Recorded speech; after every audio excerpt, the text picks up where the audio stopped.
Good afternoon and welcome everyone. My name is April Smith and I'm the Education Coordinator at NAFA.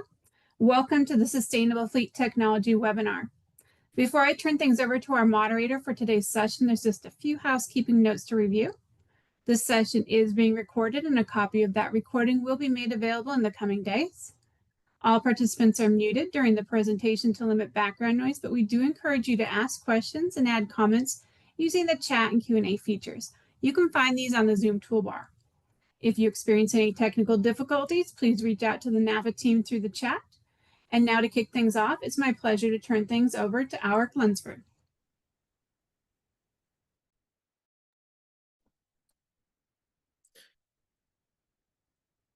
Good afternoon, everyone. My name is Alric Lunsford, and I'm with the North Carolina Clean Energy Technology Center. Glad that you all can be able to join us today for the greener options for refuse trucks. Looks like I skipped ahead a slide, but before we get into the actual webinar, wanted to definitely invite everyone to be able to attend our Sustainable Fleet Technology Conference and Expo that is coming up at the Benton Convention Center in Winston-Salem, North Carolina, August the 25th through the 27th. It'll feature the latest and greatest in sustainable fleet technologies, industry trends, as well as advanced clean transportation solutions. It's essentially one of the premier shows for the Southeast in terms of the content, as well as looking at the breakout sessions, and networking is one of the also key aspects that we have. And so want to welcome everyone to the conference, as well as let you know that exhibitor and sponsor opportunities are still available. And the slide that I'm presently speaking on is the next webinar that we have coming up, which is going to be July the 10th, identifying state and regional resources for support. And you can register today at nafa.org/SFT.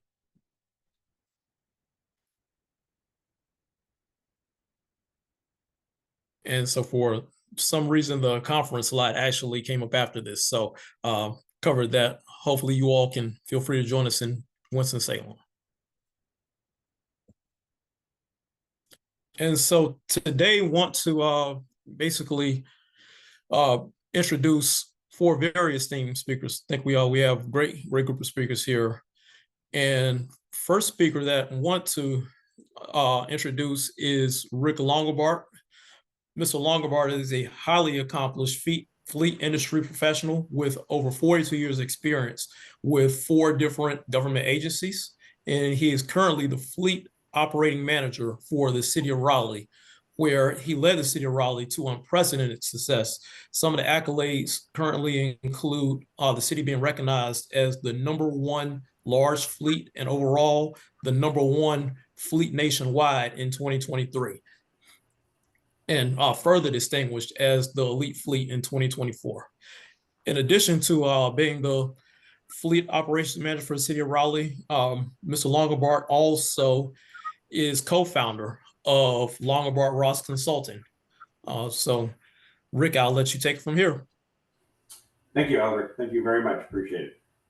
Thank you so much and welcome everyone. Appreciate your time today.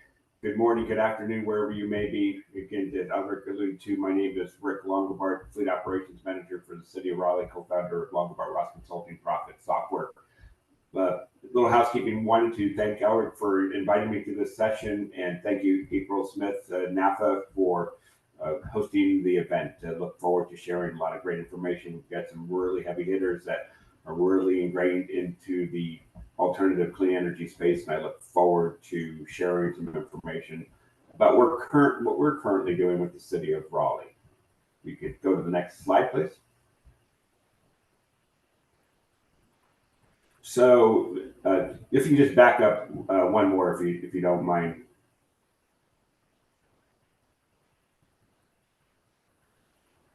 If you can, if not, I can take it from here.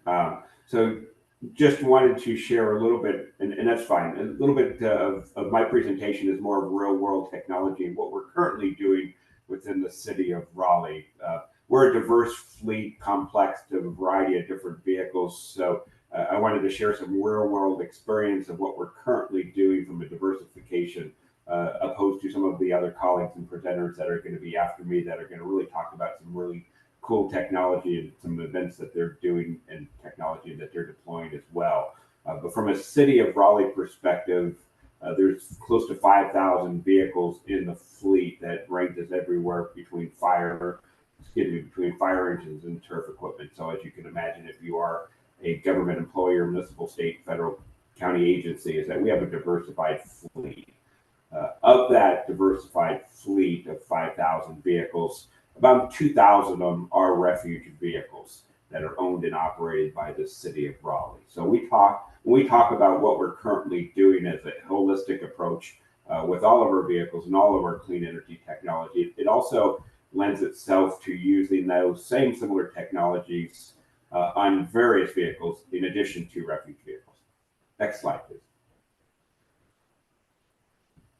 So as I alluded to, a lot of our vehicles run on a multitude of different vehicles. We don't necessarily think there's necessarily a silver bullet that meets all the needs of all the vehicles within our fleet.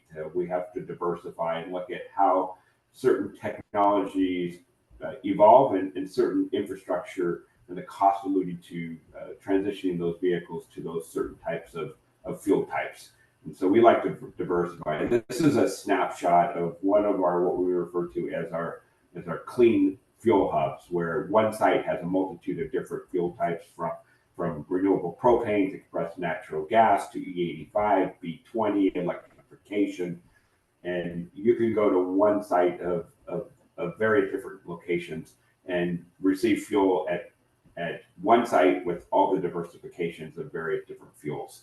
So therefore, it kind of gets the customer acquainted with different fuel types and not having to go to different sites for different fuels. They can all receive it in one fuel site.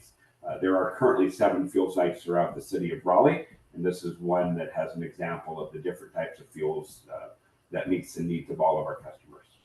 Next slide, please. And while this slide is a little bit off with respect to current 2025 numbers, it gives you a pretty good depiction of kind of where we're at with the diversification of different types of fuels, from propane to compressed natural gas to hybrids, electric biofuels, ethanol, plug-in electric, and then obviously those vehicles that do run off of gaseous fuels. Again, the non-alternative fuel represents street legal vehicles of the 2,300 vehicles, and then there'll be obviously those that obviously fall within those buckets as well. So it just kind of gives you an overall snapshot of kind of where we're at. Again, these are all alluding to street legal vehicles. Next slide, please. And so one of the things that we do look at is infrastructure, right? And so while we can't necessarily build new infrastructure at every single fuel site, what we can do is use what we have. And so for the longest time, we used conventional propane at various different sites. And we realized that we can even reduce our carbon footprint that alludes to our climate action plan of 80% zero emissions by 2050. And so we're on the pathway through our climate action plan of meeting those goals of reducing our zero emission carbon emissions. And so one of the ways we can do that is through diversification. And while propane has its place, there's also other ways of reducing it even further by adopting renewable propane. And renewable propane for us has been incredibly successful. And one of the reasons for that is because we're able to literally do nothing with our vehicles and do nothing with our infrastructure other than drop in renewable propane that was originally running off of conventional propane. And as you can imagine, the screenshot shows a lot of the benefits that come from renewable propane, from the significant lower carbon emissions opposed to conventional propane. The utilization of waste and feedstock obviously is greatly reduced because now you're dealing with food stock opposed to a petroleum-based product, which is conventional propane, to a plant-based vegetable oil. Not only does it support obviously the reduction of our dependency on foreign oil, but it also supports local farmers and growth because we're running the propane off of food stock and vegetable oil. It's a much cleaner fuel than our conventional propane, and it's even much more reliable. We've also found that it's even more stable in a renewable propane format than it is in conventional propane.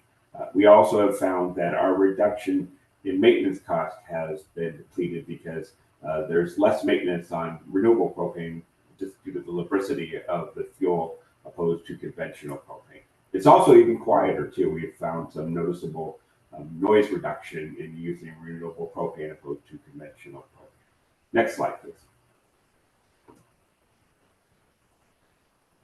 That same approach holds true for diesel. Look, we know that we're not going to replace all of our vehicles of the 5,000 vehicles overnight to electrification, which is our true master plan. So we have to use bridge technology to get us there. And while we have vehicles that are in the fleet that are not going to be replaced for several years, we certainly don't want to run them on conventional fuel types when there are other options available to us. So we've taken a strong stance on avoiding the purchase of new diesel vehicles, but what can we do with the diesel vehicles that are currently in our fleet? So we've transitioned all of our diesel vehicles to renewable diesel, which again is much like propane, is a plant-based vegetable oil that reduces our dependency and zero emissions on petroleum products. And we've had great success with renewable diesel as we have with renewable propane. The nice thing about renewable diesel, if you're not familiar with it, is that the content and the lubricity is even greater than conventional diesel. And we've done nothing more than literally drop it into our conventional diesel tanks, above ground, below ground tanks. And so with that, obviously, we get a substantial reduction in life cycle greenhouse gas emissions.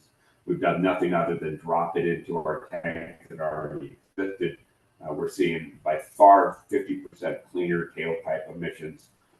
We're seeing reduction in maintenance costs. In fact, there's been some situations where we've had some vehicles that have had some performance issues, and by simply transitioning them from conventional diesel to renewable diesel, have improved the functionality, maintenance cost, and the performance by having a more lubricity diesel product than your conventional vehicles. Again, it also has improved our maintenance cost and utilization, and supports domestic product opposed to dependency on foreign oils. Next slide, please. And so to put a picture to 1,000 words, right, is that these are just a few rather than share with you, carbon emission reductions and greenhouse gas emissions. This is just a little bit of just our small efforts of transitioning to renewable propane and renewable diesel, of how it relates to obviously our impact to our environment. By changing over to renewable diesel, renewable propane, it's changing over to about 4 million smartphones, right? It's the energy that's consumed by that many smartphones. It also results into about powering 8 homes, right? So you can see the energy consumption and reduction of not having to use conventional propane and diesel. It's also equivalency, I think the slide got a little bit cut off by reducing 46,000 trees that can be replanted by reducing carbon emission reductions. So it paints a little bit of the picture where it really does to the environment by just simply dropping in a different fuel type from what you're currently using, which if you're already adopted that kind of infrastructure, literally the only change is dropping into different fuel types. There is a slightly increase in price. I will not lie that renewable diesel and renewable propane does come with a little bit of a higher price tag, but the benefits from a maintenance perspective and a life cycle, as well as reducing maintenance costs, by far outweighs the cost of the incremental difference between conventional and renewable products. Next slide, please. And I would also be remiss if you didn't look at, and I think most of the people probably on this call are probably using it in one format or another when it comes to refuge vehicles and other types of vehicles, is that we heavily rely on telemetry, right? While this is not necessarily a fuel, it certainly relates into one, right? Because if you start to look at how telemetry can be used in your operation through route optimization and checking vehicles, defining problems before they occur, maintenance diagnostics that certainly could be hindering the performance of the vehicle and reducing fuel economy. Certainly looking at route optimization and idle reduction certainly has a huge impact to fuel consumption. So, while we're transitioning to electrification, if we can reduce the amount of fuel, that has a huge impact to our carbon footprint and our greenhouse gas reductions. Again, by better to manage how we're operating our vehicles through idle reduction, all of that information is integrated with our fleet management information system.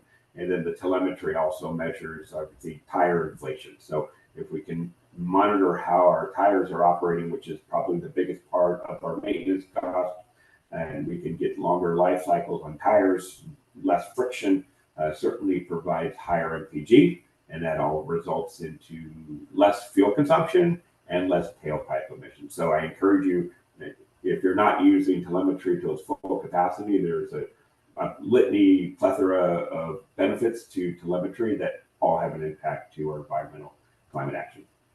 Next slide, please.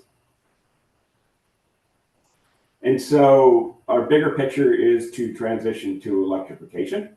And so we are on the pathway of doing that. We started the implementation strategy rollout plan in 2022. We completed a very comprehensive study through the assistance of a consulting firm started in 2022 that commenced in 2024 in transitioning our fleet to electrification over the course of the next 10 years. So our goal and objective is to transition 2,200 vehicles to electric over the course of the next 10 years as vehicles are phased out and replaced with newer and greater technology. We're no stranger to the technology. We've been doing this for close to 10 years now. We have close to 50 vehicles in our fleet that have been incredibly successful in transitioning our goal to electrification. We have a variety of different chargers throughout the city, from L2s to DC fast chargers, and we continue to build out more infrastructure as we transition. I will note that transitioning from a renewable diesel, renewable propane is very easy. Transitioning to electrification, there's a lot of moving parts, right? And so while it's doable, there's a lot of boxes that still need to be checked. And so it's helpful to have a strategy and a plan moving forward, because you're going to involve more than just one operation in order to be successful in transitioning your fleet to electrification. So how do we do that? Next slide, please. So what we did is, when we started our strategy, what we refer to as EVISOR, which is an acronym for EV Implementation Strategy Rollout, because we don't like to refer to it as a plan. We like to consider it a strategy and a rollout, because this is what we're going to do and this is how we're going to do it. We looked at the 10 steps, right, and how we're going to transition to electrification, from project management to development of transition to reporting, recommendations of infrastructure that was required, to constructual engineering drawings, designs in different locations, purchasing and procurement strategies. Training is big, right, behind the wheel, as well as underneath the hood. It's incredibly important. How we're going to review the software and how we're going to capture that data in software. What type of software do we need in order to capture that information? And then best practices and recommendations in alignment to the software.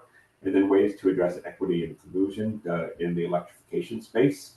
And then our final report that was published, which is consisting of 164 pages of our strategy of how we're going to accomplish that, looking at the vehicles that we're going to replace each year for the next 10 years, and the cost of ownership of looking at those vehicles. It's a very complicated process. I will tell you that it's not something that you could do with one swing of a bat.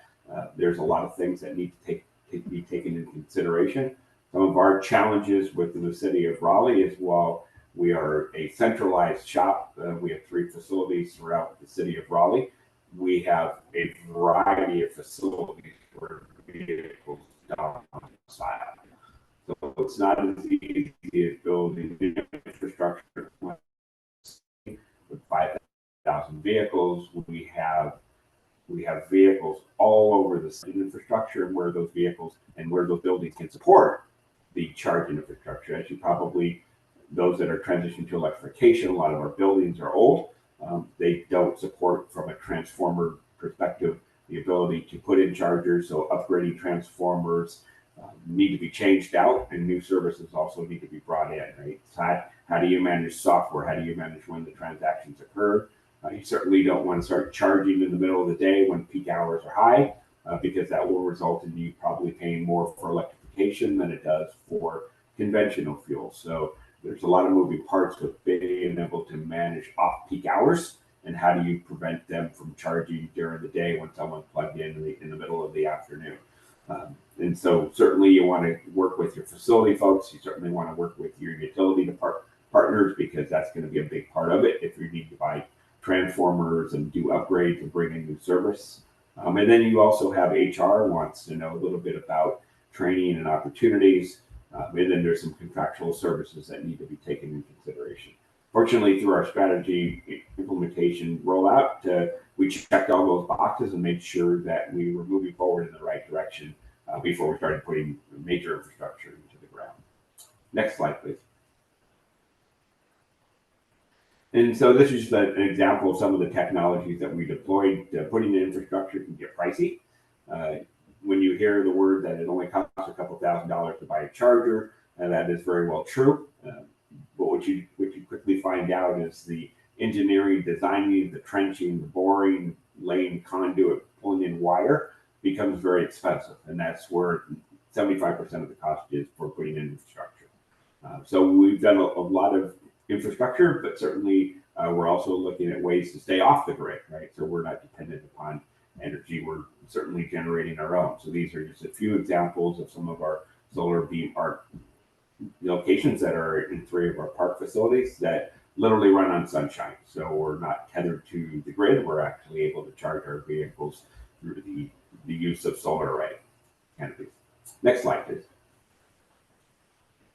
And so, as I alluded to before, we have a multitude of chargers throughout currently in the city. There are 38 stations citywide, which results in about 56 ports throughout the city. And one area that I might recommend that is, because we're diversified in those that are government agencies, will understand that you need to be able to track where your chargers are, how they're being used. And so we started off with a clunky Excel worksheet with strike-throughs and highlights and hidden columns where all of our chargers were at. It was a little difficult to manage, so we went to our GIS and we went to our IT team, and we built a heat map so we know where all of our chargers are at. We have pictures of all the chargers, what type of makes and models they are, whether they're enabled, whether they're public facing, whether they're behind the fence, or whether they're third-party chargers, so we know where not to build infrastructure if there's one right across the street where we can use third-party infrastructure. So now we have a heat map, and we can enable, we can disable. City employees can see where the chargers are at by simply using a smart web-enabled device, or they can see it from their desktop. So now we can start seeing where vehicles travel, and we can see where it's best to install a charger based on the travel of our vehicles and where they're at. A lot of vehicles are taken home and then go directly to the sites where they're doing inspections, so there's not a domicile. So it's helpful to know where employees are traveling from and actually going to, and that helps us try to target where there's chargers to be best aligned to where their workplace is if they are not reporting directly to a building. Next slide, please. And so one thing I will point out is that we found to be very, very important is that, well, you hear a lot about the chargers, you hear a lot about the vehicles, which is really the sexiest, easiest part of the equation. What we found is that the charging software was really the catalyst of moving forward and how we were going to manage it. Because much like in most agencies, is that when we charge for a gallon of gasoline or whatever alternative clean energy it might be, we charge that back to our stakeholders, and they're ultimately paying the bill at the end of the day. We need to look at that same holistic approach with EVs, right, with energy, because someone needs to flip that bill. So when you start getting into hundreds and thousands of vehicles, someone's going to pay that price tag for the energy consumed. And so our approach is to charge it back to the customer, just like we charge them back for a gallon of gasoline. And so our software is able to manage all of the gaseous fuels, all of our clean energy fuels, as well as electrification, so that whenever anybody charges a vehicle, We know who they charge. We know who charged. We know what vehicle charged. We know how long they've charged. We can enable. We can disable. We can do load management, load shedding. We can disable chargers for times of use, so they're not turned on during peak hours and turned off, because this is how you're ultimately going to know the utilization of your chargers. Otherwise, you shoot in the dark. We have seven fuel sites, but in our EV implementation strategy rollout, we're earmarking 500 chargers and 550 DC fast chargers. So now we're blowing it up, right? And so when you start to look at thousands of chargers, you need a way of knowing which chargers are enabled, which ones are not, which ones are working, which ones are not, which ones are seeing activity, because you certainly don't want to spend that huge investment in finding out that chargers are not being used. And so this is one way of us having one pane of glass and seeing how we're currently managing our chargers and being able to charge back to the charge. The software is also able to do public facing as well. So if the public wants to use some of our outward facing chargers, they can certainly be able to, they can also be able to download an app, use a fob, and actually be able to charge, and we can then charge for the customers that are using that are not city employees. Our current system is EJ Ward, and EJ Ward is also integrated with our fleet management system called Factor. We also integrate that with our telematics provider as well, which is Geotab. And so all of this is through one pane of glass. And so when an employee goes up to the EV charger, there's Geotab embedded into the vehicle, and then that vehicle can then be authorized to charge, and it picks up the meter reading, and it picks up the time and date, and then portals that into our fleet management information system, and then we're able to charge it back to our customers. So that's a little touch base on software, because again, it's referred to in some systems called CMS, which is charging management software. We refer to it as our fuel EV management system. Next slide, please. I think that's my contact slide. So thank you again. Appreciate it very much. Pleasure to be here. This is my contact information. If anybody wants to reach out, happy to have any further conversations. Thank you. Back to you.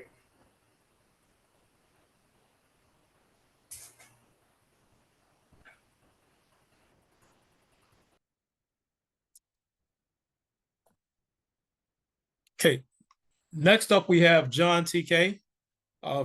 John is the Senior Manager for Waste Management in the Corporate Fleet Department. John joined Waste Management over 27 years ago and has 25 years experience with waste management's alternative fuel, fleet vehicles, and fueling infrastructure. John, the floor is yours. All right, thanks Ulrich for the introduction. Today I'm going to speak about WM's CNG and electric fleet, giving you an overview of what we are doing, as well as some insights into our experiences with both technologies. Next slide, please. We do have a long history with CNG. WM started the journey with CNG about 30 years ago with the initial 14 trucks in California. We learned quite a bit from those early trucks. These were conversions from diesel engines, and the fuel systems and technology at the time for CNG in those early years was very primitive and very heavy. So we saw some issues with range as well as power when comparing them to diesel trucks. A little bit later after that, we adventured into LNG, which is liquefied natural gas. We deployed some of those early as a test in Pennsylvania, and we found that the fuel systems were much lighter because the fuel was a denser property when it's in its liquid form. And so we expanded our fleet starting in California, in San Diego, with a 120 truck project in partnership with PG&E. These were part of an emission reduction credit that we were able to help the utility company in California with building a natural gas electric power plant in the San Diego area by offsetting those emissions with our natural gas trucks. We continue to expand our natural gas fleet from 2001 to 2006, primarily in California, just because of the strict air pollution regulations in that state. By 2007, our CEO at the time, David Steiner, committed to increasing our fuel efficiency and reducing our emissions by 15% by the year 2020. So that drove us to continue expanding our natural gas fleet outside of California. In 2009, we launched our largest refuse launch in history, which was 122 trucks for the city of Seattle. These were all CNG trucks. And by 2011, with the success of those early fleets and also the changes and advancements of technology with CNG, both in the fuel systems as well as the engines, with the Cummins ISLG engine being so reliable for us, we were able to formalize a CNG team at the corporate office, and we committed to building $250 million in CNG stations over the next 5 years until 2016. Because of this quick expansion, we were able to meet our 2020 efficiency and emission goals 8 years ahead of schedule. And by 2017, we had over 100 CNG stations built with 6,000 natural gas vehicles in our fleet. And by 2020, with over 10,000 CNG trucks in operation, we achieved our newly set 2025 emissions goal 5 years ahead of schedule. So we have a very long history with CNG going back over 30 years. Next slide, please.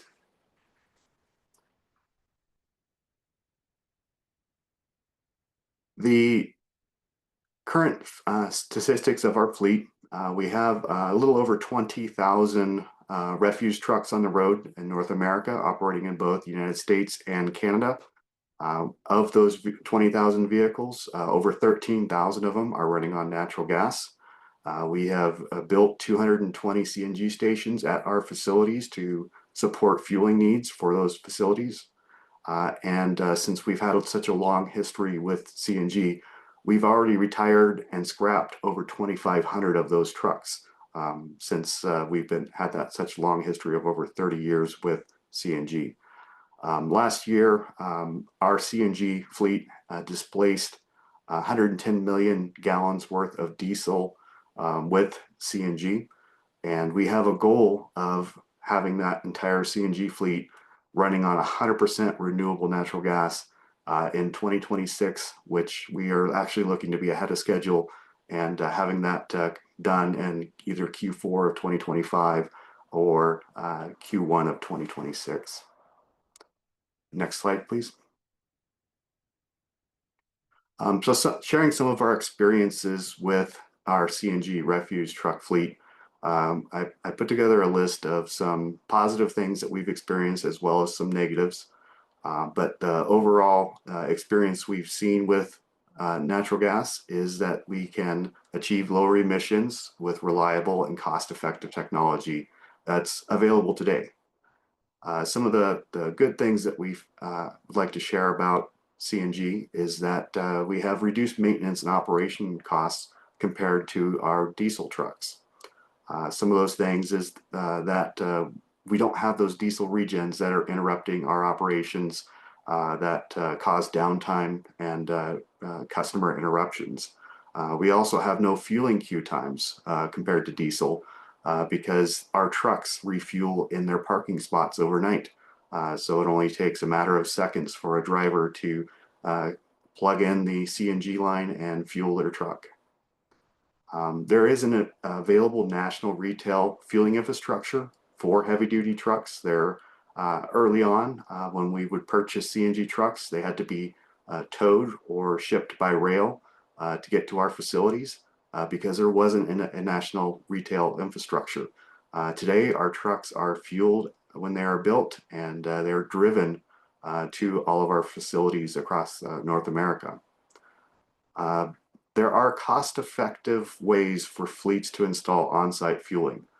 We've done it over 200 times, and we see a really good ROI by building and owning our own infrastructure for fueling our fleet.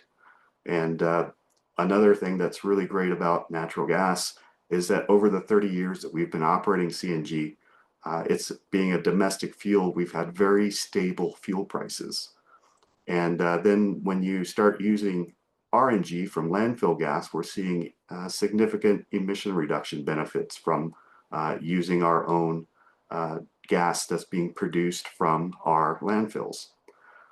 A couple of the negative things that we've experienced and are still experiencing is that there is an incremental purchase cost increase of $30,000 to $50,000 compared to a standard diesel truck. So these trucks do cost more, but that is offset by the reduction in maintenance and operational costs. The CNG systems are still larger and heavier than the traditional diesel tanks, and that's due to the lower density of CNG. However, with the Federal FAST Act, we're able to offset that by 2,000 pounds, and that allows us to haul a larger payload with CNG. Next slide, please. What's making our renewable natural gas possible is we have a group at WM that we call our Renewable Energy Group, and they are in charge of handling the natural gas that's being produced at our landfills. And typically with most landfills, that natural gas that's being produced from the garbage that's in the landfill is flared off, just burned at the landfill, which is a huge waste of that energy. And so our Renewable Energy Group has been, over the past 30 years and longer, building electric power plants at these facilities. They're using basically Caterpillar engines generating power, which that's one of the ways that we've been mitigating the gas coming off these landfills. But with our large natural gas fleet, we have been also producing RNG facilities. So we have 11 in operation. Our current production out of those facilities is about 40 million diesel gallon equivalents on an annual basis. We have 13 additional facilities being built right now, and those are being put into service this year and next year. And we're looking at a production of RNG for next year of over 200 million gallon diesel gallon equivalent of renewable natural gas. Next slide, please. Even though we have a huge footprint with CNG and renewable natural gas, we are also investing in a zero emission fleet. We have a lot of these trucks in California because of the strict emissions and regulations of that state. But we are also utilizing these electric trucks and hydrogen trucks outside of California as well, due to customer demands. So this is just a sampling of the different makes and models of trucks that we're operating, both as refuse collection trucks as well as support vehicles. Next slide, please. We've been operating electric vehicles now for about 6 years, and so we don't have a full life cycle cost and analysis of these trucks at this point. So we don't have quite as much detail as we do with the CNG fleet. But I put together a few positive items as well as some of the negative items that we've experienced with our EV electric fleet.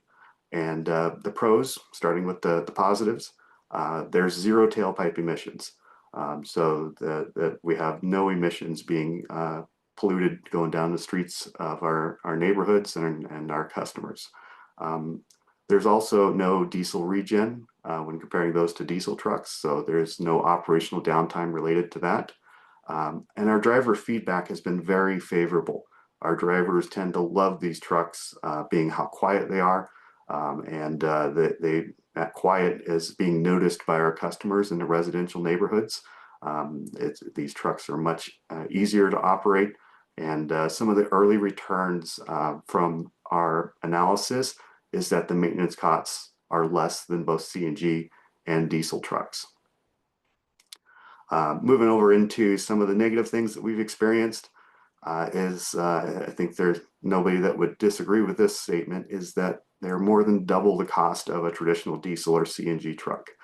So there's quite a premium charge to purchasing these electric vehicles, which ultimately gets passed on to the ratepayer, our customers, because of the increased costs of these trucks. Our fleet technicians have to undergo a lot more training than they do with the traditional diesel and CNG trucks. And a lot of them are apprehensive to working with these high voltage systems. We're also seeing on many of the trucks a reduced range compared to diesel and CNG. Although varying regenerative braking technologies, we can see significant extension of the battery life in certain duty cycles that we're operating in. And then we're also seeing that the charging infrastructure for heavy duty fleets it's developing, but it's not ready for large fleet operations. And that's largely due to power grid inadequacies. The energy is just not out there. There needs to be a lot more development for this to work on a large scale. Next slide, please. Some other things that we would like to bring up is end-of-life considerations for these vehicles. So basically, how do we dispose of these technologies when the useful life of the truck has been used up? As I mentioned earlier, we've retired and scrapped more than 2,500 of the CNG trucks out of our fleet. So we are very good at disposing of that technology. We have opportunities to sell these vehicles, these used trucks overseas for a second life in service. Some of the processes that are involved when disposing of these trucks is defueling and decommissioning of the fuel systems to ensure that those systems are safe when they go through the dismantling process. The carbon fiber, plastic, and aluminum that makes up the fuel systems has a large recycling opportunity. And then the used parts coming out of these retired trucks can be reused in rebuild programs. We can reuse the good components on trucks that are in service instead of purchasing new components. When it comes to our EV trucks, the disposal practices and costs for those EV truck batteries and the motors on those trucks is unknown. We don't know what that's going to take to retire an EV truck at this time. There is potential for reusing or recycling of those used truck batteries for on-site power storage. So as we get trucks, these EVs that age out and get to the point where they have to be retired, we'll be developing these processes for making sure that we responsibly retire these trucks and scrap them. Next slide, please. And if you have any questions, please type them in the chat or ask them at the Q&A portion of this. Back to you, Ulrich. Thank you. Thank you, John. So next up, we have Barun Akaria. Barun is a systems application engineering manager at Parker Hannifin with over 25 years of experience in hydraulic systems, integration, and electrification. Barun supports OEMs in transitioning mobile equipment to electric and hybrid platforms and holds 14 patents in the field. Barun, take it away. Thank you, Ulrich. If you could go to the next slide, please. Yeah, so the title for my presentation today is I'm going to talk about electric hybrid system, which is very apropos after what John talked about, you know, some of the positives and negatives of the EV system. Next slide, please. So the agenda for my brief talk here, I'm going to start with the introduction, just a quick where we are. And then next would be just a quick overview of ICE versus a fully EV refuse truck.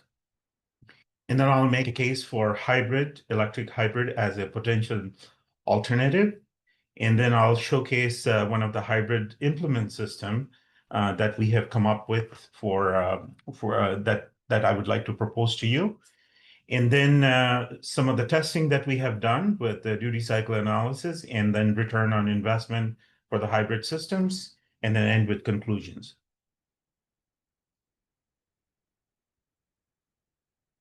Next slide, please. Thank you. So how does the future look like? So here's something that I got from Volvo Trucks, made some changes, but basically they're showing that, the diesel engine, the quantity of diesel engine out in the field for work trucks is going to continue to go down. And the alternate, the big emergence is obviously going to be the electric battery ones. But between now and till the battery technology gets more mature, the cost comes down, there is different paths. And seems like hybrids, diesel hybrids, CNG hybrids will play a major role. And so will fuel cell at some point. Next slide, please. Okay, so let me talk about what is the difference in a refuse truck? So let's break the truck down into two basic parts, the chassis and the body. So one of the key differences in terms of the chassis, if we compare the ICE versus the electric transmission is obviously very, very efficient in the high 80s or low 90s compared to a ICE engine where the system efficiency is in 30s or low 30%, if you would. And then the other key difference is obviously the batteries are powering the vehicle on the electric vehicles. So you have batteries all over. And the problem with the batteries, besides they being expensive, is the weight and the density of the batteries compared to the fuel is orders of magnitude lower. So what that means is you end up carrying a lot of weight extra weight because of carrying these batteries. And then, of course, you have to figure out where you're going to mount these batteries. So you end up lowering the payload, that you need to carry where you're making money for, with your work truck for. So that's kind of the balancing act, if you would, with the electric trucks. The other key difference on the chassis side when you compare IC to electric is the cooling. So with engine cooling, it's pretty simple. You can make it more sophisticated if you want. But for sure, with the electric trucks, the BMS, especially the battery cooling, and the cooling of the rest of the system is much more complicated. Next slide, please. So now let's look at the truck body. So the truck body, in this case, our focus is obviously refuse applications. So the truck body does the hydraulic functions. So one of the key differences with the ICE refuse trucks, they typically operate at idle speed. So you are next to the house where you're picking up the garbage can from, and typically your idle speed is 750 RPM. And that's where you're running your arm and body functions. However, in an electric machine or EV machine, there's a big advantage because now, unlike the ICE, I'm completely decoupled, so I can run the body function at any speed I want. So basically what that does is you can run the pump to do the body functions at really high speed. And basically that really downsizes the complete hydraulic system downstream that you have by 2.5x, if you would. Next, please. So one of the key questions is, how do we provide hydraulic power to the body functions on an electric refuse truck? Next, please. So there are two solutions that Parker Hannifin has. So the company I work for. So what we have come up with, what we call is a electric PTO, which is very much similar to a mechanical PTO, if you would, which is tied to the engine. But in our case, since there is no engine with the electric refuse truck, we offer ePTOs. The one on the left here shows a modular design that we have that you can buy now and mount it to your truck. And basically it has a built-in motor, inverter, and also the cooling thermal management system for the motor inverter. So you don't have to tie it to the rest of the battery circuit for cooling. And then depending on the customer needs, whether it's the chassis manufacturer or the body manufacturer, we can provide them with or without the hydraulic system. With a hydraulic system, I mean with or without the pumps. So that is the modular solution we have on the left. And on the right is what I'm showing, the Parker Chelsea solution. And this is not released yet. The one on the left, the modular solution, you can buy now. The Chelsea solution is being worked on. And basically, it's going to be a much more integrated system with basically much smaller motor inverter. You know, some of the phase cables are going to be all integrated. And also there's a gearbox built in, so you downsize a lot. So the power density is going to be much higher and less leak points. But this is not ready for prime time yet. We're doing testing.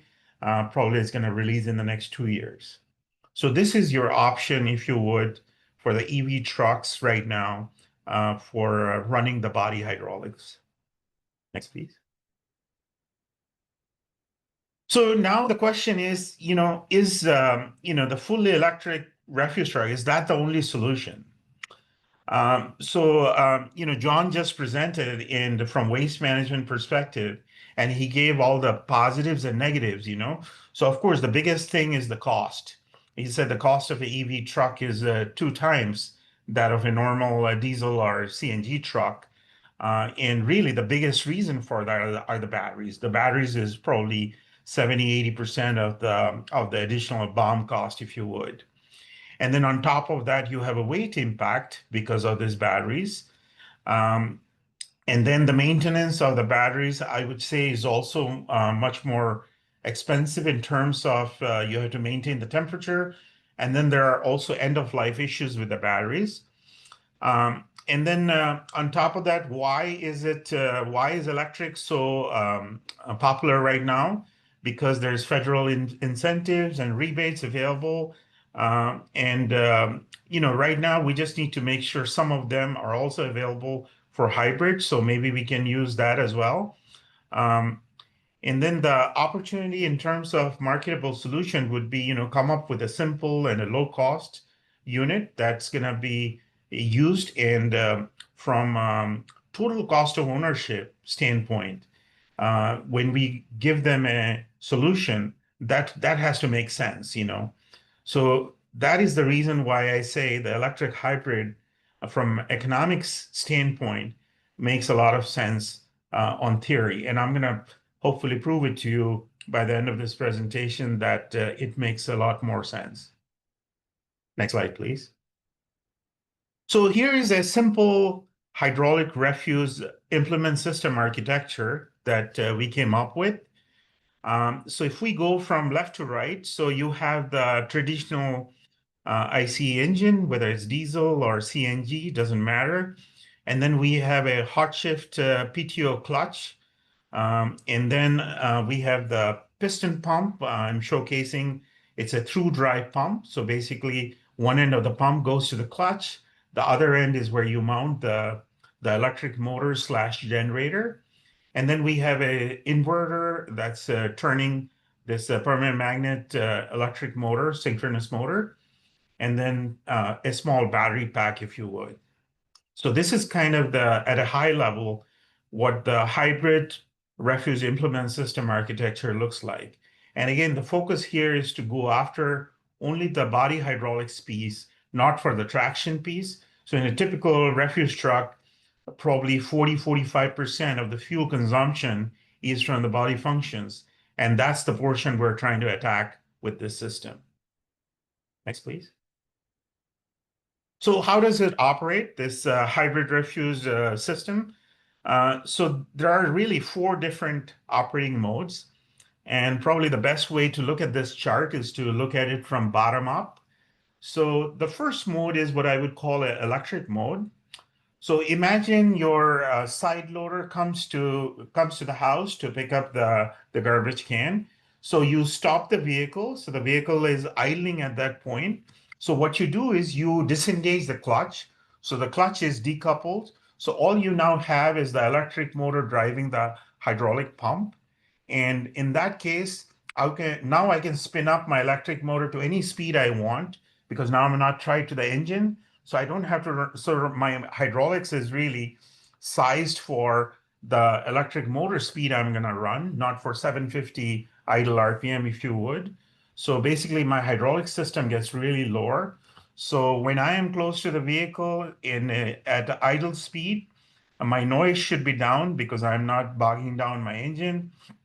And so that's the first operating mode, if you would. The next one, from the bottom, is now imagine we took care of the can, and then we're going to go from one house to the next house. So in that case, the PTO clutch is engaged, and now the electric motor and the engine together starts driving the hydraulic system. So now it's kind of the engine and the electric motor together is assisting.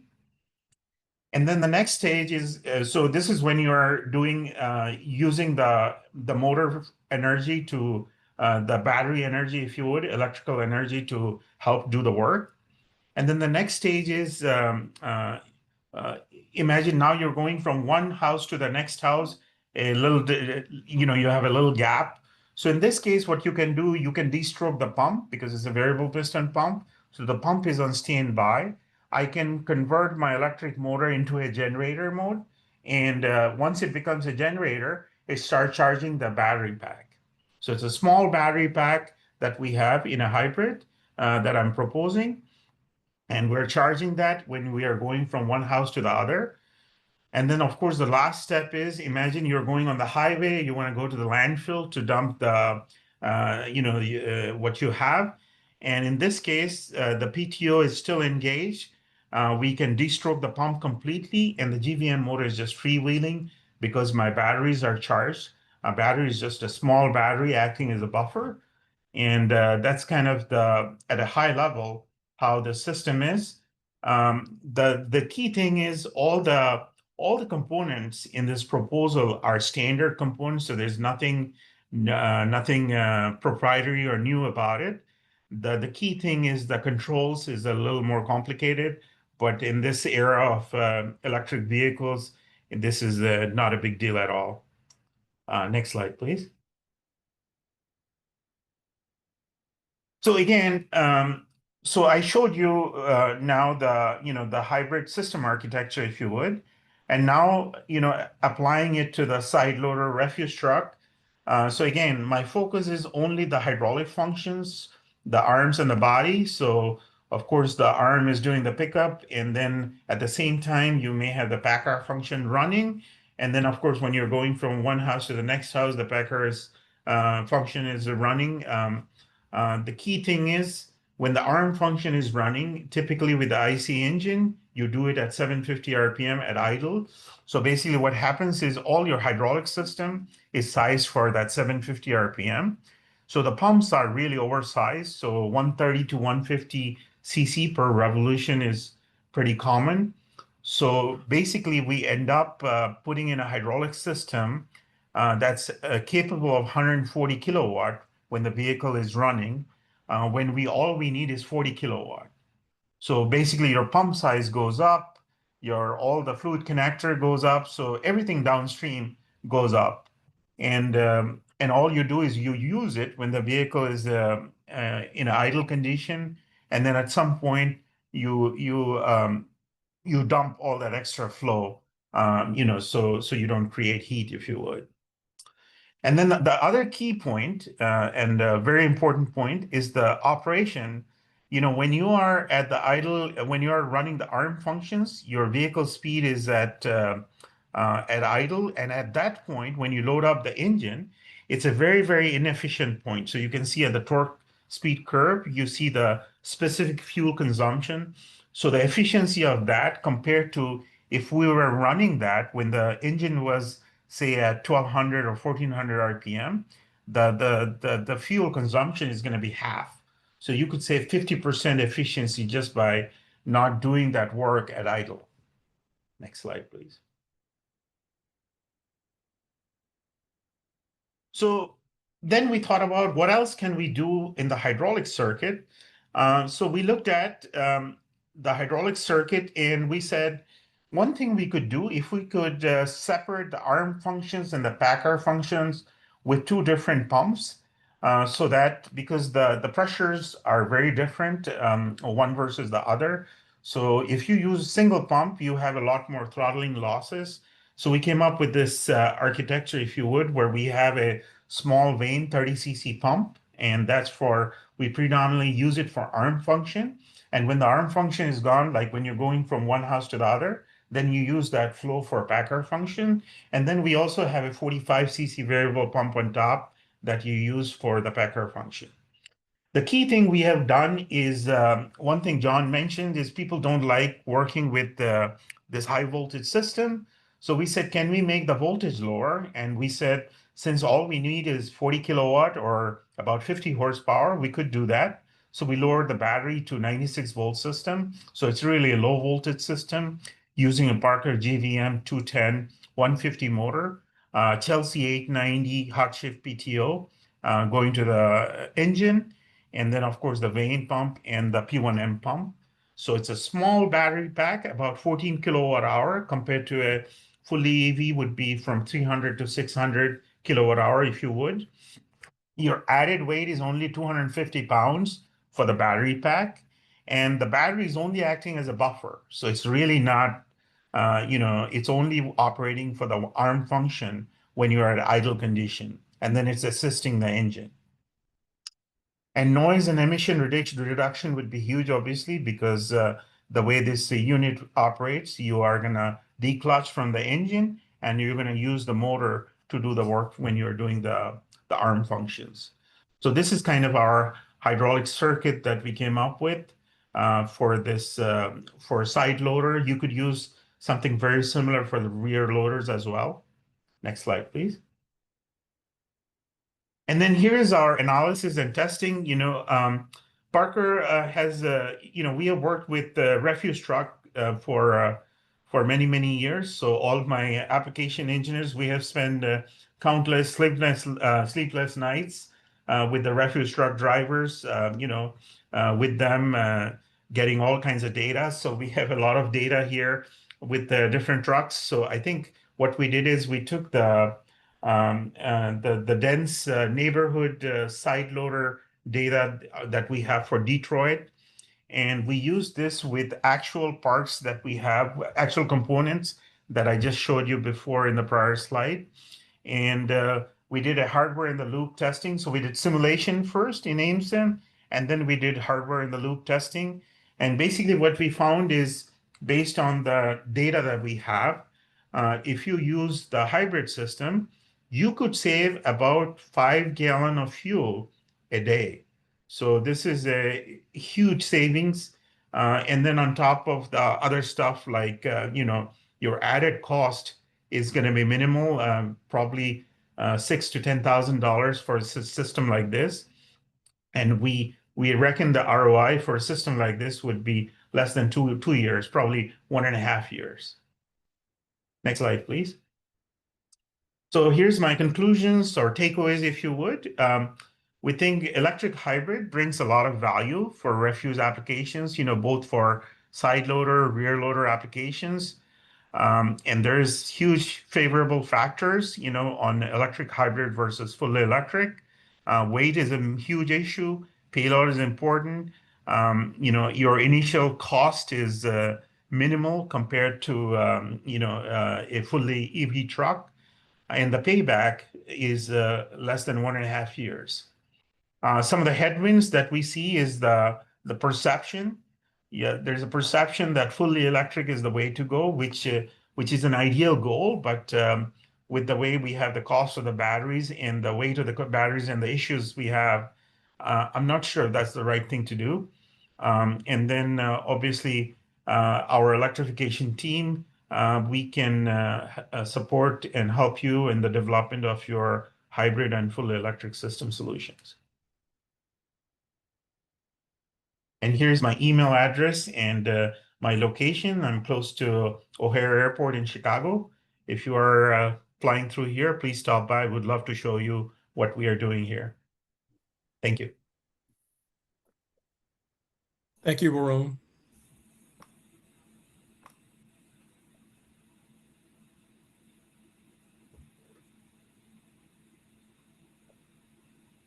So next up, last but not least, we have Scott Barraclaw with Mack Trucks. Scott is a senior product manager at the mobility division at Mack Trucks. Scott is a 32-year veteran of the trucking industry with over 22 years experience in Mack.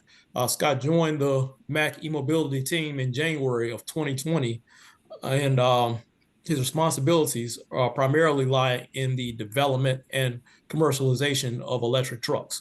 Scott also has a very extensive background in the commercialization offer of powertrain, electronics, telematics, and safety systems. Scott, go ahead and bring us home. All right, thank you.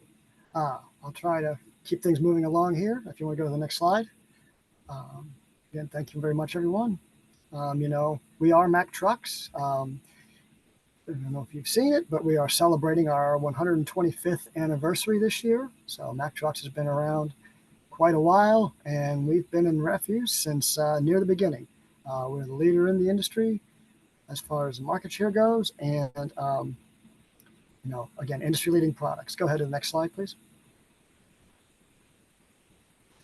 You look at electromobility, and you see it in a number of different applications out there. There's some regional haul tractors, medium duty, other applications. Why did we choose refuse to start? Well, it kind of makes sense, because if you think about refuse, it's a closed loop operation, predetermined routes. Your trucks run your neighborhood, then the next neighborhood on Mondays and Tuesdays and Wednesdays. So, you have a pretty good idea where the truck's going to be each day. They're home every night. You know where to put your infrastructure. You put your chargers on site.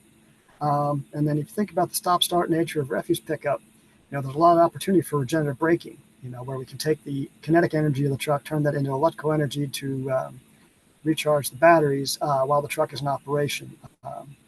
TK touched on that a little bit during his presentation.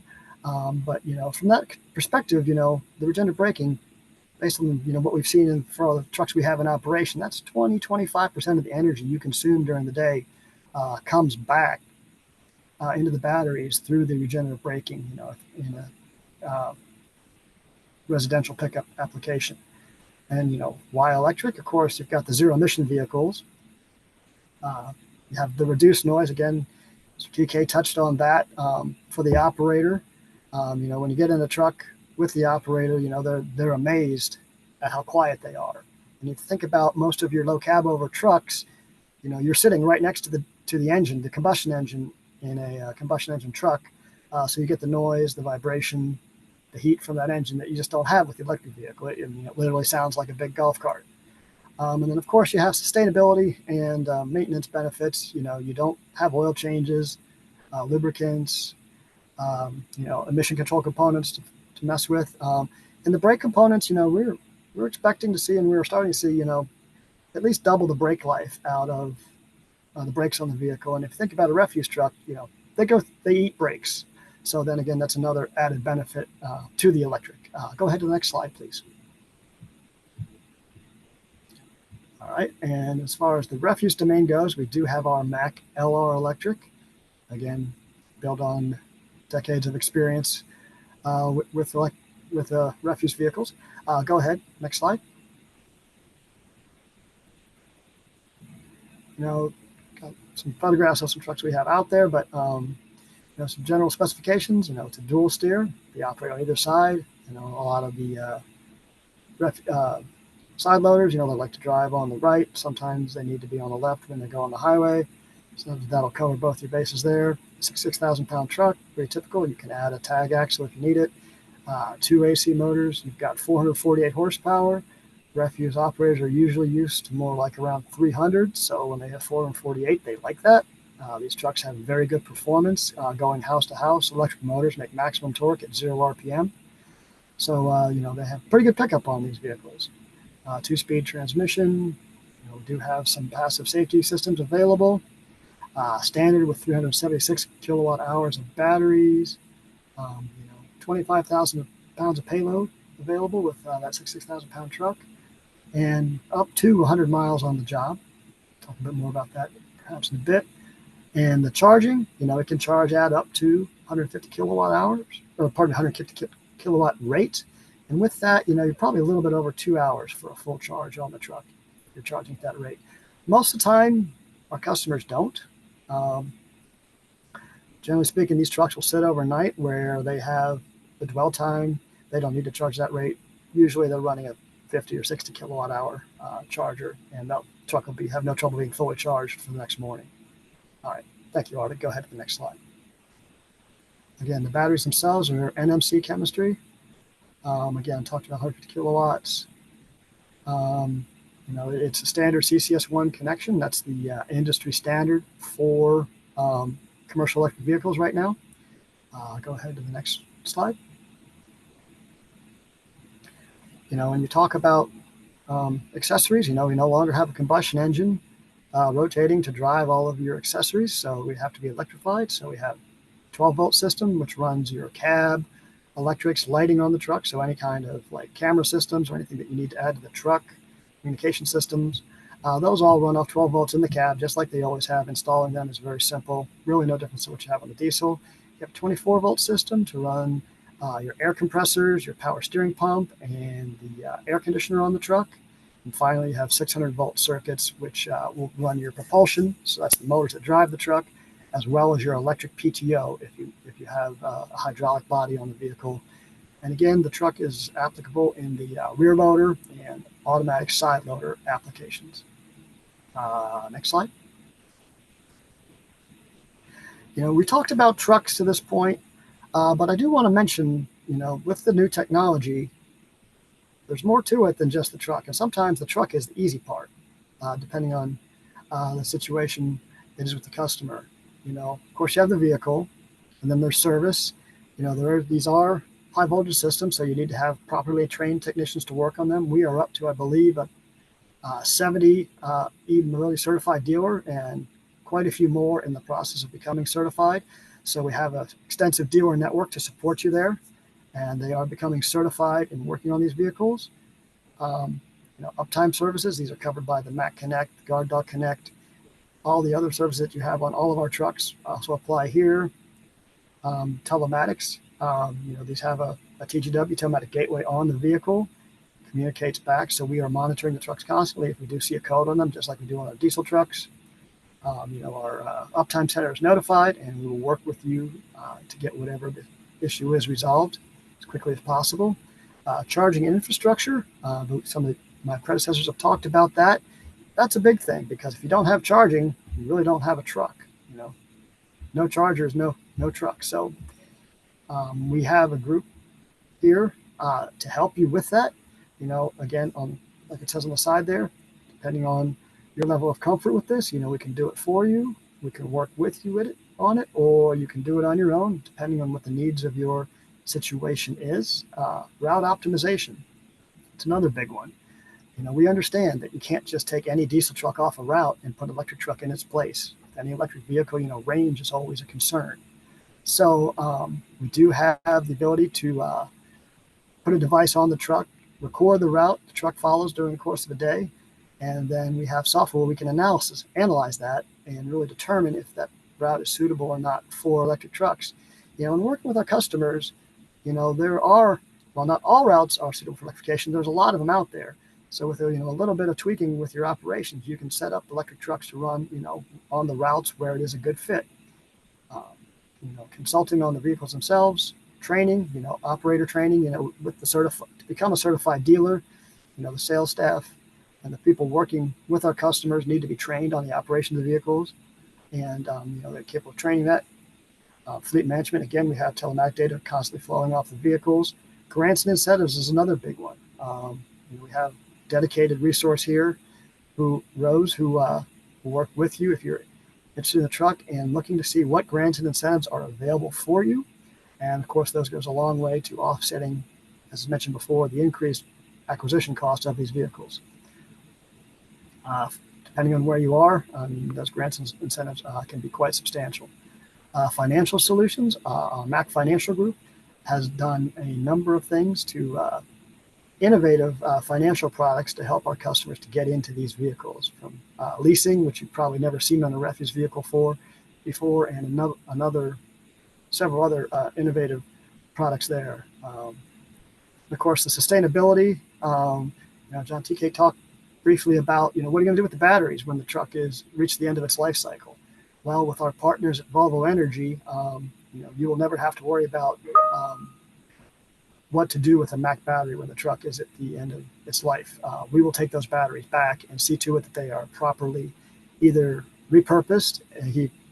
John mentioned, they could be used into stationary power, or off-site charging cubes. There's a number of different repurposed applications that they are working on there. And if the battery is just done, then they will responsibly dispose of it, recycling everything that they can from the battery.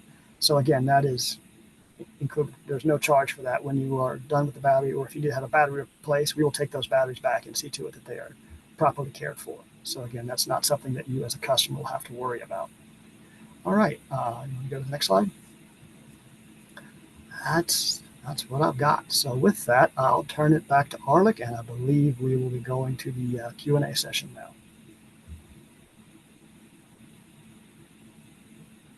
Okay, thank you, Scott. And want to give a special thanks to all the speakers. And Scott mentioned we're going to open up the floor to question and answers. And with that, I'm going to stop sharing my screen.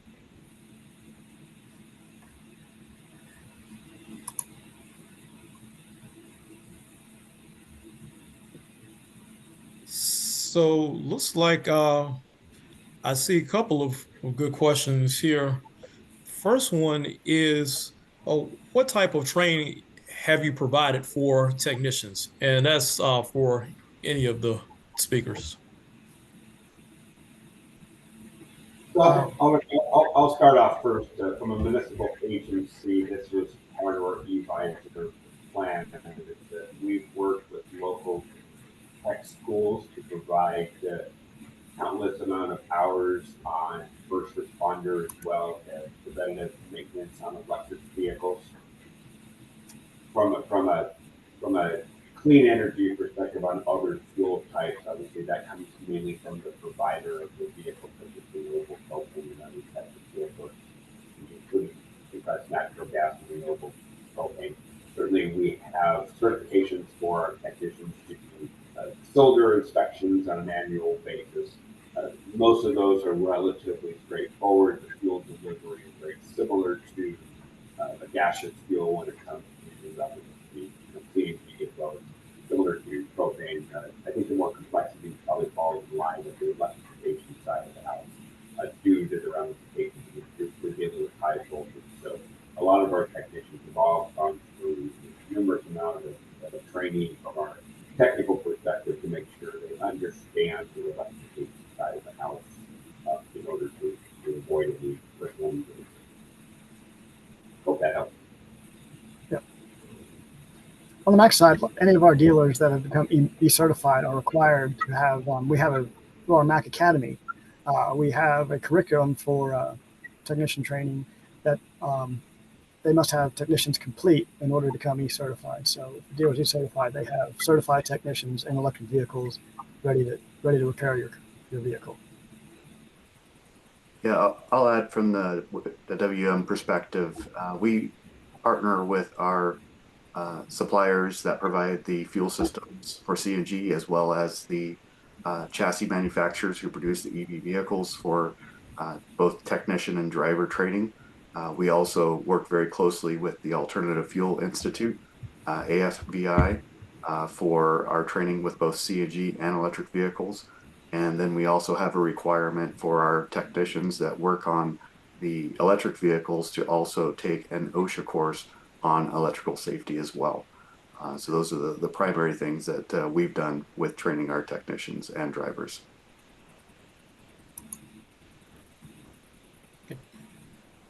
Varun, you want to add anything to this?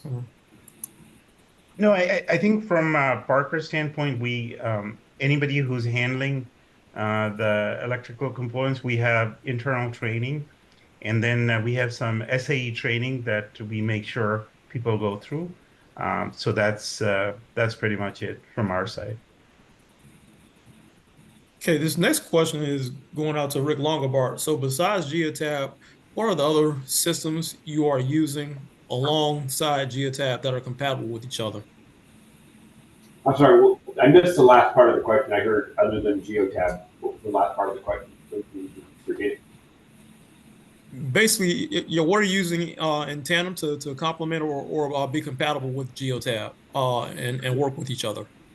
Yeah, great question. So without taking too much of the bandwidth of the time we have remaining, we do integrate with all of our software technologies. So for example, Geotab is directly interfaced with our fueling system, EJ Ward, so that when the operators get to the fuel site, regardless of what it is, whether it's electrification or any type of clean energy, it automatically senses the Geotab device and pulls over the meter reading and the unit number of the vehicle, authorizes the transaction, so no one has to get fuel out of the vehicle to find it to a city fuel site.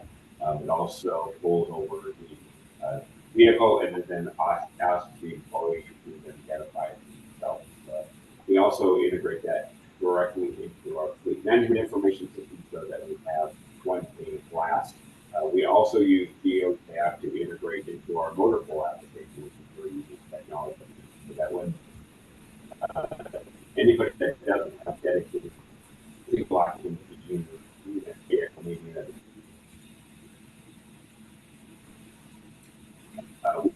we have 3 different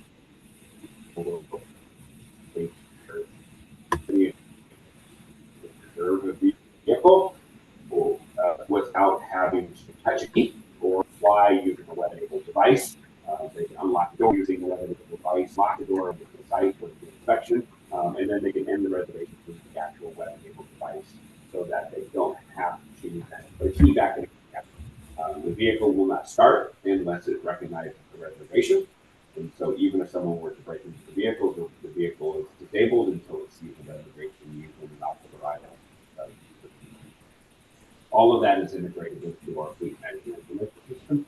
So we're integrating Geotab, Faster, the fleet management information system, our fuel system, and our motor pool reservation system all into one pane of glass.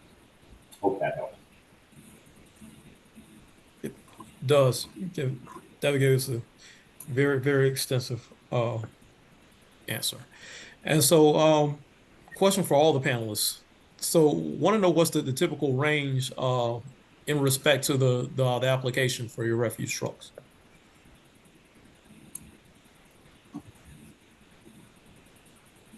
Talking about the electric vehicle, of course, with any vehicle, you have to say it depends, just like you would say if you're asking what mile per gallon is your truck going to get. Well, that depends. And it also depends. A lot of the same factors. Driver, of course, is always a big one.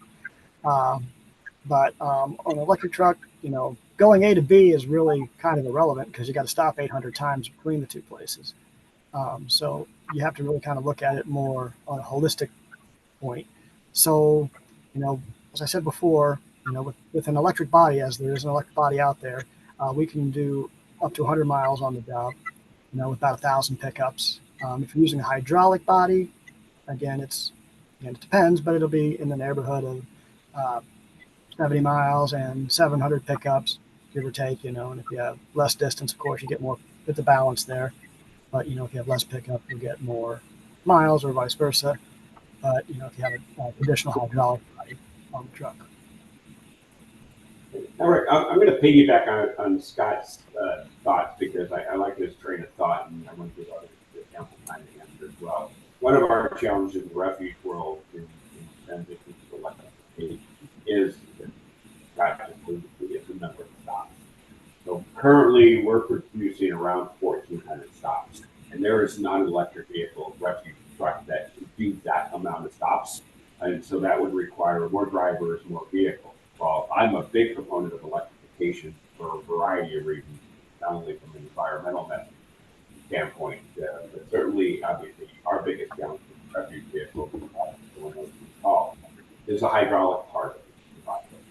A lot of hydraulic failures to wear the vehicle. So if you can electrify that, obviously, that certainly challenge is making the amount of stops that our citizens require without having to add a very expensive electric vehicle to augment those amount of time. And I will stop at that. I'll add to what Rick and Scott said from the WM experience.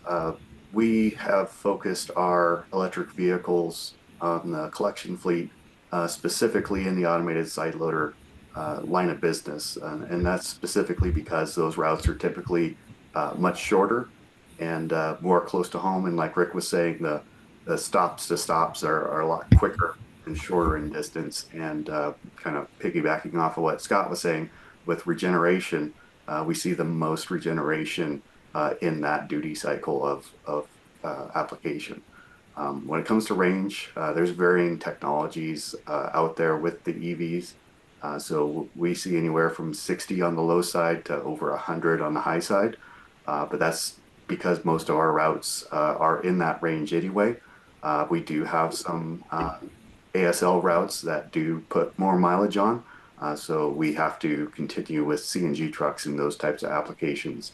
The equivalent CNG truck can have a route, a range of at least 150 to 200 miles, depending on the size of the fuel system on board. Again, there's lots of varying capacity ranges, just like batteries for CNG trucks as well. So you can get a larger fuel tank if you need to. And I'm sure in the future, you'll be able to get bigger batteries or more capacity within the batteries when it comes to electric vehicles. But I would say, looking back at our history with CNG, I see the technology of EVs right now being about where CNG was back around the year 2000. So I think we're developing that technology, finding out what works, and it's going to take everyone utilizing this technology to move it forward.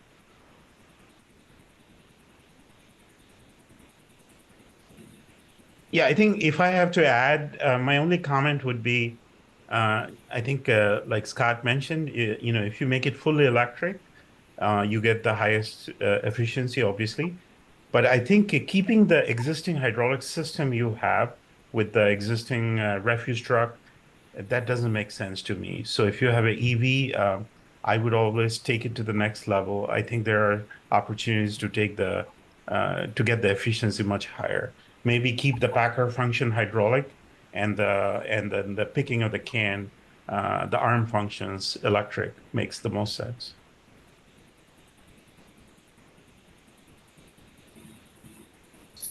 So we're at time now, but if the speakers are fine with going over a few minutes or hanging around, then I'll definitely answer more questions. Yeah, I'm good. Okay, Sounds seeing good. a thumbs up. So my follow-up question is, I guess, maintenance cost savings. What have you all seen typically? Well, I will tell you, not from refuse perspective, but on some of our lighter to medium-sized vehicles, we've had an amazing success. We've seen very little to no required repairs on our electric vehicles. Now, that's not to say that they don't come in for routine maintenance, inspections, and repairs, but for the most part, we've been very fortunate on the maintenance side of the house on the electric vehicles. They've been really steadfast application. We see very little maintenance requirements, and that's right one of the benefits. Right? That's why we're talking about this, is that these are the benefits of having electrification, is that they may have some offsets with range capacity, right? You can range it into the hood. But for the most part, we're seeing a major reduction. And that's part of our study, right? That was the total cost of ownership, is that there's a dramatic decrease in noise pollution, maintenance cost, and environmental impact. Obviously, they certainly bring their advantages. Now, keep in mind, electrification, has a lot of moving parts, as I alluded to. So we're only talking about the vehicle. And we've also got the infrastructure that one needs to take into consideration as well.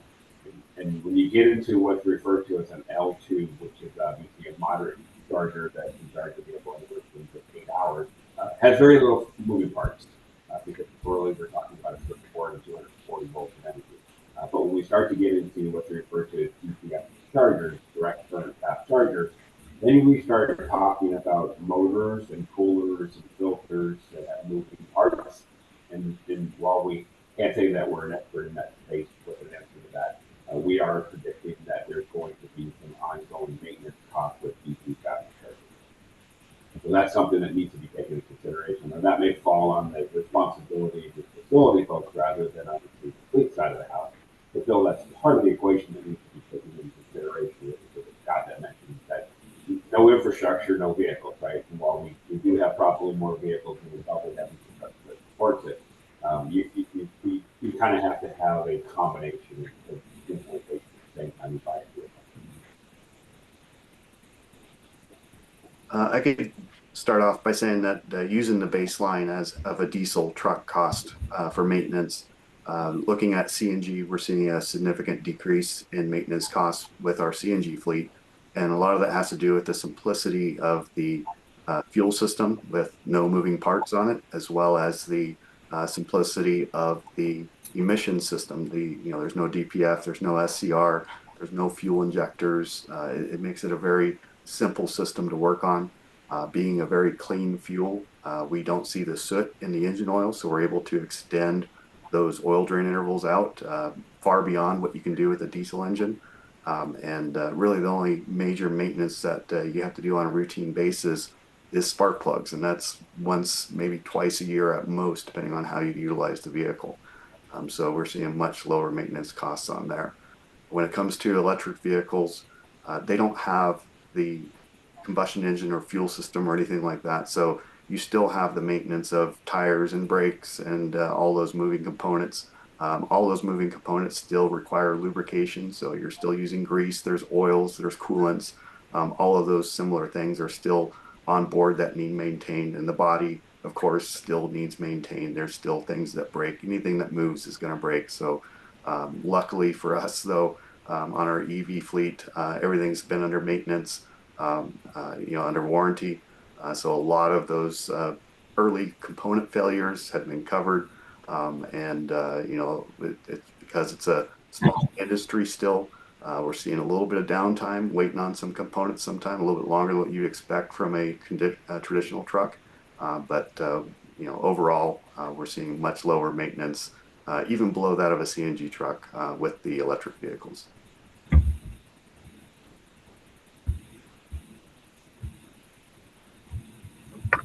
Anyone else want to chime in?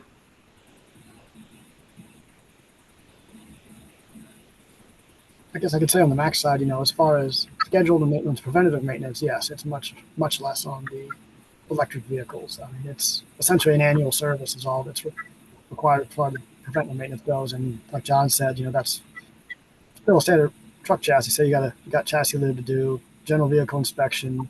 We want to make sure you're running the latest software on all ECMs. So, go through it like that, check the electrical component, make sure all your grounds are solid. Just that'll prevent any kind of a number of issues you may see down the line. So if they do that, then that's really all it takes from the electric vehicle. Hey, I'm going to put John on the spot a little bit. I hope you don't mind me doing this, John. But I think one thing that's kind of big elephant in the room, right, is that one of the challenges with any of these clean energies that we deploy, right, whether it's renewable power, renewable diesel, electrification, or CNG, is that I think the end user needs to take the following thing into consideration, right? We can go through with electrification infrastructure. The challenge with some of our smaller fleets when you're talking about compressed natural gas fueling sites, when you're talking about time fill and fast fill stations, right, is that a CNG station is incredibly expensive, right? And when I first started my career, I think the first one I built was about $1.5 million. And that was relatively inexpensive. CNG stations are incredibly expensive, and $5-6 million. And John knows better than anybody else on this call. That's one of the challenges when you're dealing with compressed natural gas. While it has great benefits, the infrastructure is incredibly pricey. And then you're also not only dealing with expensive maintenance, expensive infrastructure, but you're also talking about 30% of PSI, which is, in comparison to propane, which is 100 PSI. It's a whole different set of circumstances. And maybe John can talk about that, and we can probably a little bit about the maintenance side of that. But didn't mean to put you on the spot, John. around those. I think that's where we are. I can say that, most of our sites, if you look at what we've done, we started with the big sites first because that's where your biggest ROI is. When you get down to the smaller sites, we operate at over 500 locations across North America. And about a quarter of the sites are what we call large sites, which are like 80 trucks and higher. Another quarter is medium sites, which are, anywhere from 40 to 80 trucks. And then we have a lot of small sites. About half of our sites are all small, which is, majority of them are 20 trucks or less. So we've been working hard with our partners in the space of fueling in order to achieve low-cost fueling options for those smaller sites. We can economically fuel fleets as small as 5 with CNG using a number of technologies, including mobile pipeline technologies and hydraulic intensifiers. And so we've kind of figured out ways to make it work down to that small scale. Great. And I applaud you being a native California. Great work.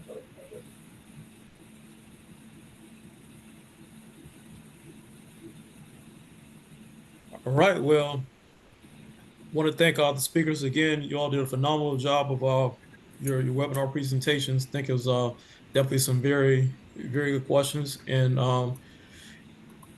yeah, just want to say thank you all. Thank everyone again, and look forward to seeing everyone soon. And then please feel free to join us for the webinar on July the 10th. Thank you very much. Thank you, Alec. All right. Thanks, Good day, everyone. everyone. All right, Bye. thank you to all of our presenters, and thank you to our attendees for joining us today. Again, this is recorded, and you will have access to that recording in just a couple of days. You also get the presentation in notes form in case there was something that you want to follow up on. Thank you all, and have a great rest of your day. Thank you, April. Right. Thank you, Albert. Thank you, April. All right. Bye-bye. Thank you. Bye, everyone.